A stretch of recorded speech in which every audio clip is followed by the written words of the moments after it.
And hello everyone. Thank you for joining us tonight in this cold weather. And today is December 10th, the Human Rights Day, and it's also a day to speak up for the Tibetans who have no freedom and human rights inside Tibet. We're going to start this event by singing the national anthem.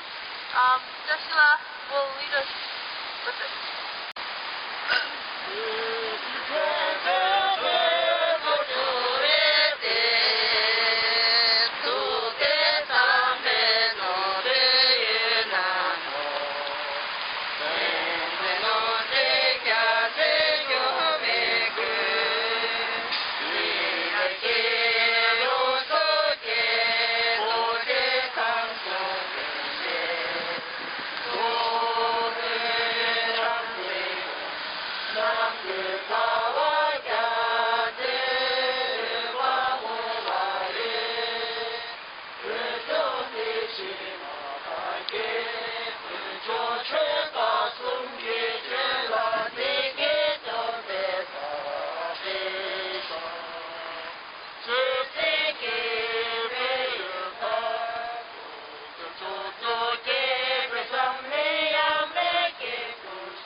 Writer Gabriel Feinstein narrate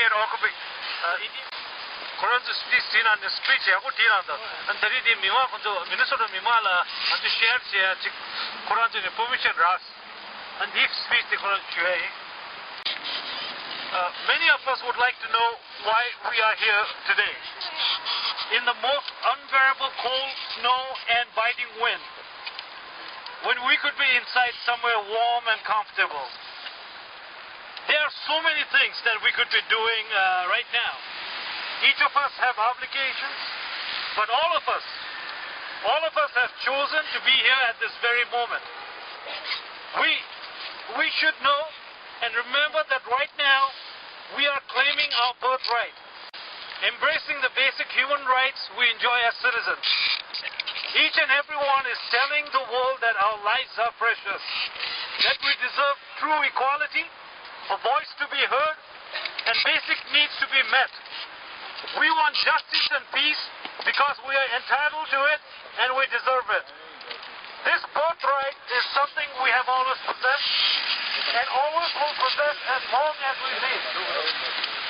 Today, on Human Rights Day, we have an obligation to speak for Tibetans inside Tibet who are voiceless under the oppressive communist regime.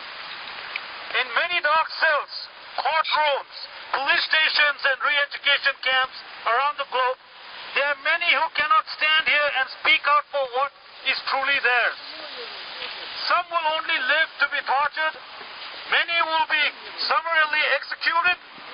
Some have given up on any hope for their life because they cannot find the strength to pray for their own freedom. But this steadfast courage, we have chosen to be here today to remember them, to tell them that they are precious for us. And no matter the thousands of miles between us, they hear our prayers, our voices, and calls to the cries for help. We will not let them down. It would be foolish to think that we are the only ones rising hands and fist, fighting for justice. There have been countless examples before us who have sacrificed so much in the spirit of human rights. Yesterday, 150 or more Tibetan protesters were thrown in prison in Tibet and severely beaten because they chose to petition for an innocent man. a spiritual leader, community leader, advocate for the uneducated and elderly, an environmentalist imprisoned since 2002, was unjustly convicted of inciting separatism and subversion. As a result of Chinese government's viewing his leadership of the Tibetan people as a threat to their control and oppression. After being tortured and brutalized, he is still serving life sentence. When widespread revolt had broken throughout Tibet last year, Norzin Wangmo, a local judicial worker and writer, placed a telephone call to the international community in a plea that the world would see how Tibetans are actually living. She was also tortured and is now serving a 5-year sentence. Bonjour Nobu, an 81-year-old printer who had been alive to see Tibet before the Chinese occupation, was sentenced to 7 years for creating the beloved Tibetan flag.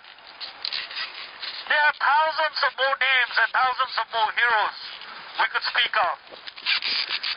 These heroes are fathers, sons, mothers, daughters, and pillars of communities throughout Tibet and the rest of the world who are lost in the system of oppression. On this blistering, cold day, we remember these men and women for their backgrounds would not go silent into the night. And like them, we rally for justice and decency in the name of all Tibetans. China continues to carry out its policy of cultural genocide with impunity as Tibetans, Uyghurs of eastern Turkestan, people of southern Mongolia and Manchuria face a grim future under its colonial occupation. Chinese citizens are themselves devoid of any legal process. While petitioning to local and provincial institutes concerning the poor living condition, families are detained in black jails so that their petitions do not disrupt social harmony. Unreported and unseen, many are tortured and beaten.